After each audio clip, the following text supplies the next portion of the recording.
سیمال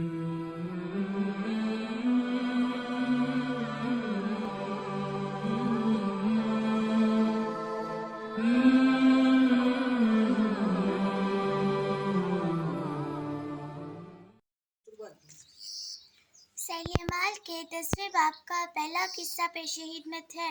بسم اللہ الرحمن الرحیم۔ تسبیحات حضرت فاطمہ رضی اللہ تعالیٰ عنہ۔ حضرت علی رضی اللہ تعالیٰ عنہ نے اپنے ایک شاگرد سے فرمایا کہ میں تمہیں اپنا اور فاطمہ رضی اللہ تعالیٰ عنہ کا جو حضور اقدس صلی اللہ علیہ وآلہ وسلم کی سب سے زیادہ لاڈلی بیٹی تھی قصہ سناؤں؟ شاگرد نے کہا ضرور۔ فرمایا کہ وہ اپنے ہاتھ سے چکی پیستی تھی جس کی وجہ سے ہاتھ میں نشان پڑ گئے تھے، اور خود پانی کی مشک بھر کر لاتی تھی جس کی وجہ سے سینے پر مشک کی رسی کے نشان پڑ گئے تھے، اور گھر کی جھاڑو وغیرہ بھی خود ہی کرتی تھی جس کی وجہ سے تمام کپڑے میلے کچیلے رہتے تھے۔ ایک مرتبہ حضور اقدس صلی اللہ علیہ وآلہ وسلم کے پاس کچھ غلام باندیاں آئیں۔ میں نے فاطمہ رضی اللہ تعالیٰ عنہ سے کہا کہ تم بھی جا کر حضور اقدس صلی اللہ علیہ وسلم سے ایک خدمتگار مانگ لو تاکہ تم سارا دن تھکو نہ، تاکہ تمہارے کپڑے میلے کچیلے نہ ہوں، تمہارے سینے پر رسی کے نشان نہ پڑیں۔ وہ حضور اقدس صلی اللہ علیہ وآلہ وسلم کی خدمت میں حاضر ہوئیں۔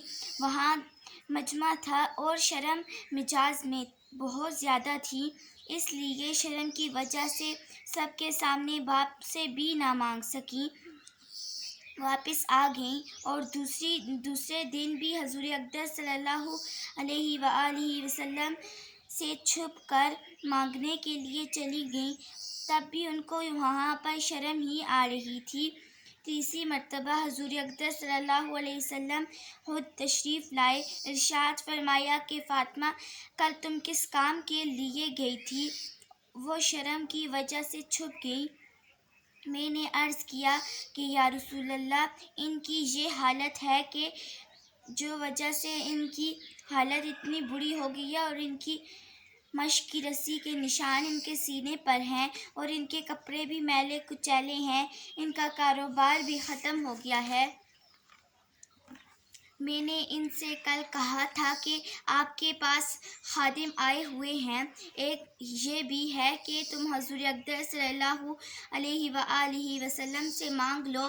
بعض روایات میں آیت ہے کہ فاطمہ رضی اللہ تعالیٰ عنہ نے عرض کیا یا رسول اللہ، میرے اور علی کے پاس ایک ہی بستر ہے، اور وہ بھی مینڈے کے کھال سے بنا ہوا ہے، رات کو اس کو بچھا کر سو جاتے ہیں، صبح اس کو ڈال کر گھاس ڈال کر اوپر اونٹ کو کھلا دیتے ہیں۔ حضور نے ارشاد فرمایا کہ بیٹی صبر کر۔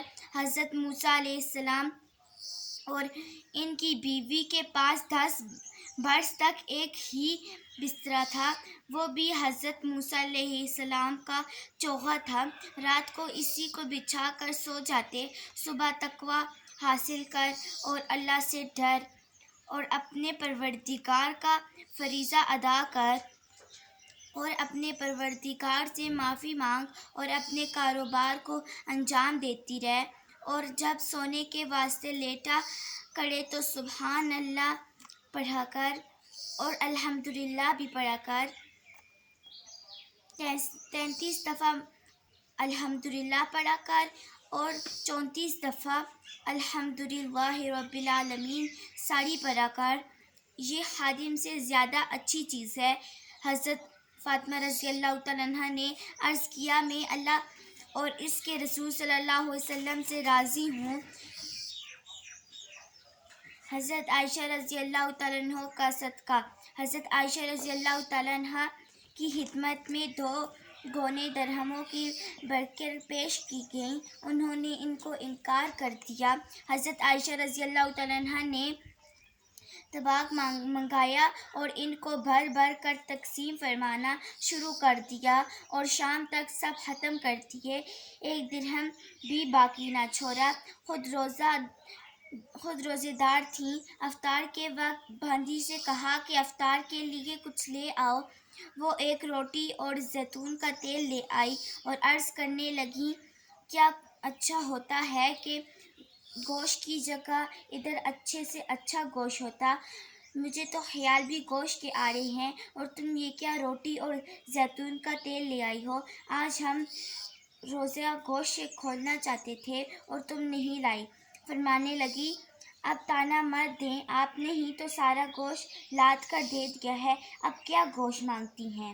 اس وقت یاد دلاتی تو میں منگا لیتی۔ زبیر رضی اللہ تعالیٰ عنہ حضرت عائشہ رضی اللہ تعالیٰ عنہ سے فرماتے ہیں کہ آپ ہمیشہ تقسیم کرتی رہتی ہیں اور آپ کو اپنے روزے کا پتہ ہی نہ ہوتا۔ حضرت عائشہ رضی اللہ تعالیٰ عنہ فرماتی ہیں کہ مجھے ہمیشہ صدقہ دینا پسند ہے۔ جو انسان صدقہ دیتا ہے وہ جنت میں جاتا ہے، اور صدقہ دینا غریبوں کو چاہیے، اور صدقہ دینے سے اللہ راضی بھی ہوتا ہے۔ اور میرے نبی حضور اقدس صلی اللہ علیہ وسلم بھی صدقہ دیتے ہیں، ان سے میں نے بھی صدقہ دینا سیکھا، اور میں خود باسی روٹی کھا لوں گی اور زیتون کا تیل پی لوں گی، لیکن صدقہ دینا کبھی بھی نہیں چھوڑوں گی۔ جو پڑھا سنا اللہ اس پر عمل کرنے کی توفیق عطا فرمائے، آمین۔